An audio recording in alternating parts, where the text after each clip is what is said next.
Chers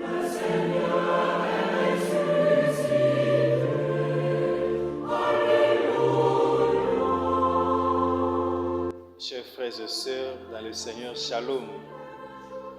Aujourd'hui, l'Église Notre Mère célèbre le 3e dimanche de Pâques. Chers frères et sœurs, comme nous le savons, le 2e et le 3e dimanche de Pâques rapportent les apparitions du Seigneur ressuscité. Le dimanche passé, le 2e dimanche de Pâques, l'Église nous proposait l'apparition de Jésus à ses apôtres, avec comme figure principale Saint Thomas. Aujourd'hui, le 3e dimanche, le Seigneur ressuscité apparaît aux disciples d'Emmaüs.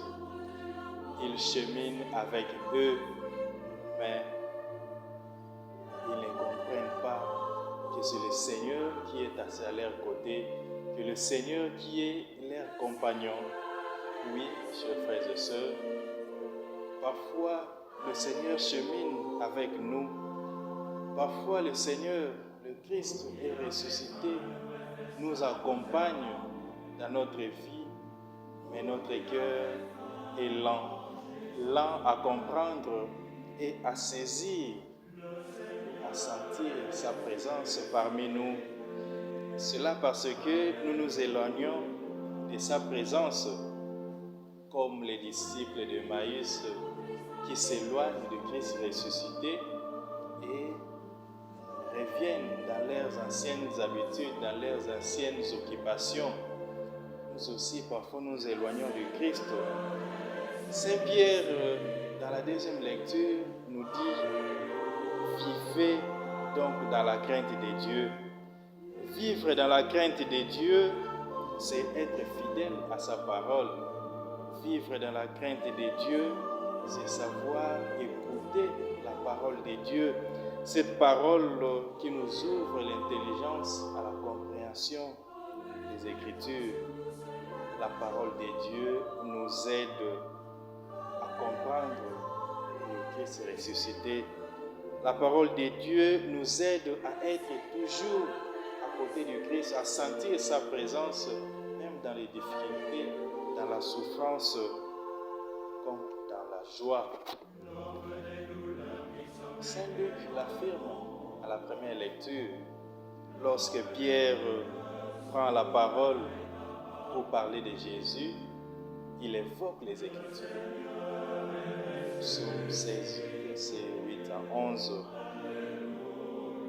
Il dit au peuple, « Je regardais le Seigneur sans relâche. S'il est à mon côté, je ne tombe pas. Oui, mon cœur est dans l'allégresse.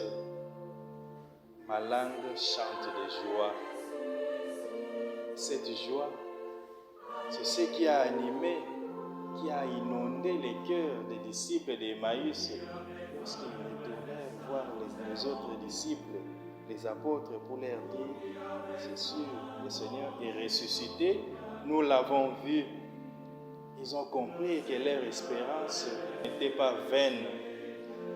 Chers frères et sœurs, demandons donc la grâce de reconnaître la présence du Christ au milieu de nous, même dans des difficultés qui découlent de cette période de pandémie avec les confinements. Demandons la grâce de sentir toujours le Christ auprès de nous.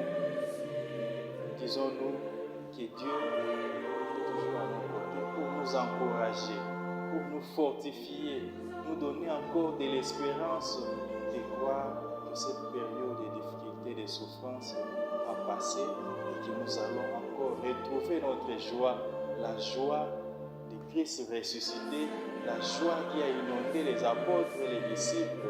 C'est cette joie aussi qui va habiter dans nos cœurs. Nous allons chanter notre allégresse. Amen.